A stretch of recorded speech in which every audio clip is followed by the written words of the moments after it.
മുംബൈ മാതാ അമൃതാനന്ദമയി മഠത്തിൽ ഗുരുപൂർണിമ ആഘോഷം സംഘടിപ്പിച്ചു. നവഗ്രഹ ശാന്തി ഹോമം, ഗുരുപാദക പൂജ എന്നിവയ്ക്കൊപ്പം സത്സംഗ്, ഭജന, ധ്യാനം എന്നിവയും നടന്നു.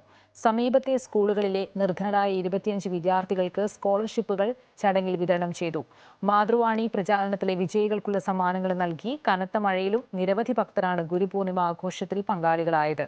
പങ്കെടുത്ത എല്ലാവർക്കും മഹാപ്രസാദവും വിതരണം ചെയ്തു.